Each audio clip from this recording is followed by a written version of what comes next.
come forward and state your name and address for the record, please?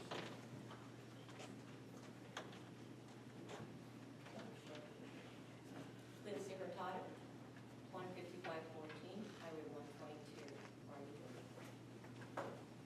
Good afternoon, committee. My name is Lincy Hurtado. I am the builder and owner of Lowndes Properties. First off, thank you for taking the time to hear my request.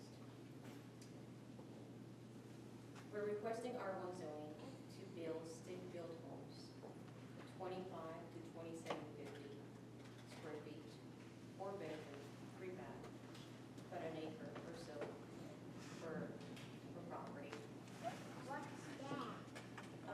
These homes would be similar in size and style as Creekside West or Union Springs. We're not planning on building anything small. It's going to be very comparable to what is existing in the area. As you know, there's some very big and beautiful homes out there. Initially, when we purchased this land, we thought that we could do a well and septic. We're unable to do that.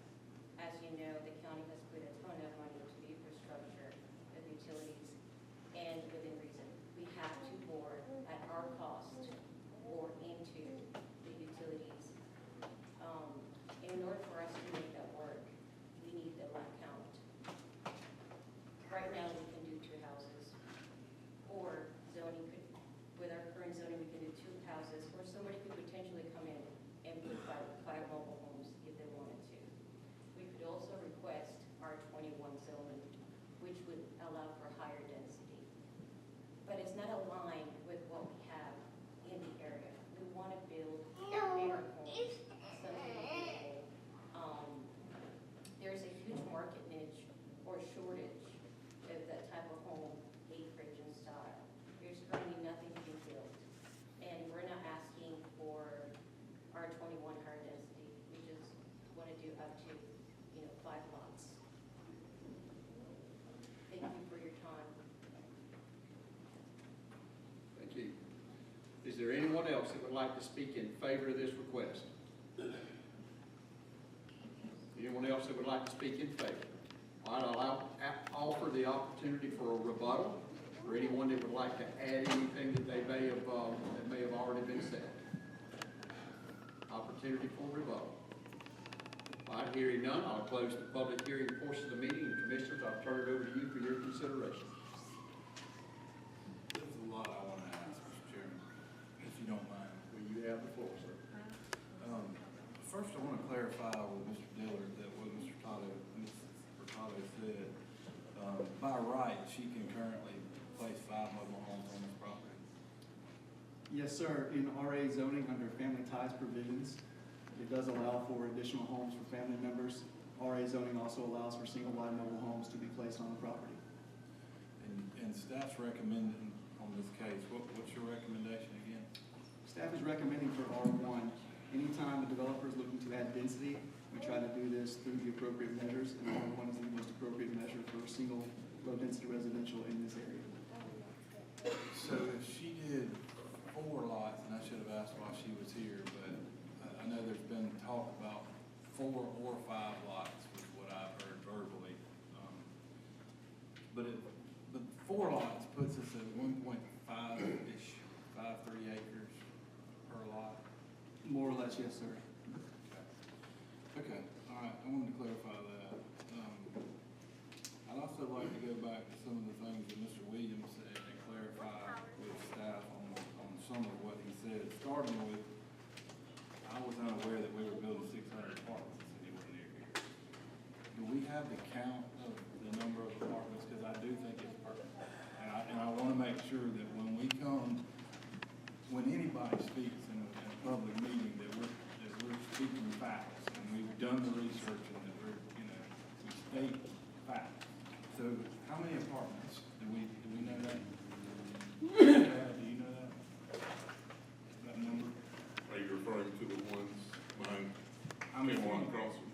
assuming those are the only ones that I'm aware of that are under construction.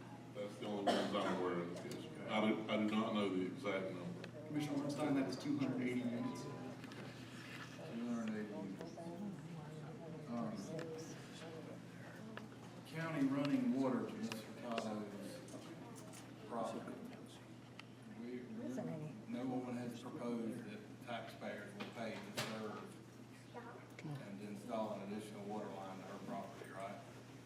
sir. County utility water would run from Lucas Richardson north to the intersection of Mill and Bethany Road. Any development off of that water line is at the expense of the developer. Okay. There was a mention of a perk test because of the land being wet, and I want to remind the folks in the audience that we're here for a land use case. This is rezoning. There is a whole lot of additional work that has to go after we make a ruling on a case like this. So just because we rule that the land may be suitable based on our Unified Land Development Code or any other rules and regulations that we try to conform to, there's still a whole lot of engineering that has to go into these developments. They may or may not work out.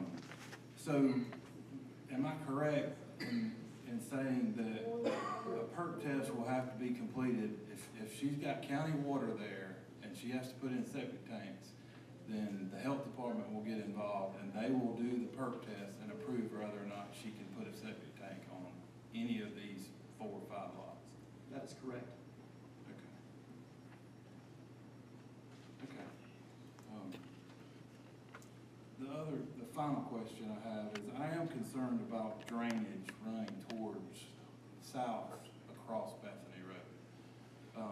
Has engineering looked at, I know we've looked at this situation and we've tried to help Mr. Williams with his flooding problem, but I took the time today to pull a map and to log the wetland areas, and I've shared that with my fellow commissioners. I don't see, based on the contours, and I'm not an expert, I don't claim to be a civil engineer, but the property that continues to flood on Mr. Williams' property, the area, is actually shown as a floodplain. There's buildings that evidently have been constructed without permits that are in the floodplain. I just want to make sure that we don't contribute to that. I mean, I feel like that we're trying to help with the beaver dams and that sort of thing, but I don't want to see water shed across Bethany Drive and further complicate Mr. Williams' issues.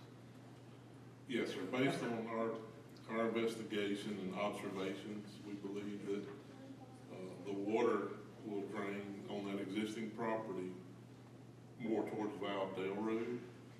There's an existing cross drain that is further towards Valdale that it will go to.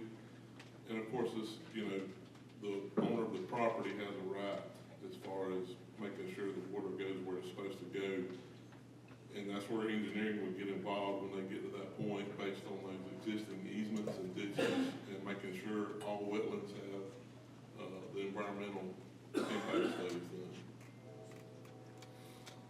Okay. Thank you for entertaining me.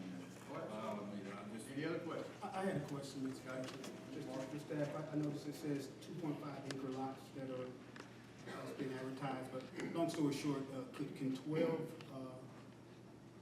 homes be put on the R1? In the current proposal, R1 zoning does allow for accessory dwelling units. So in theory, yes, they would be limited by lot size. Overall, 1 acre typically allows up to 1,500 square feet of an accessory building or an accessory dwelling. So in theory, yes, 12 houses could be built. But again, those accessory dwellings are for family members.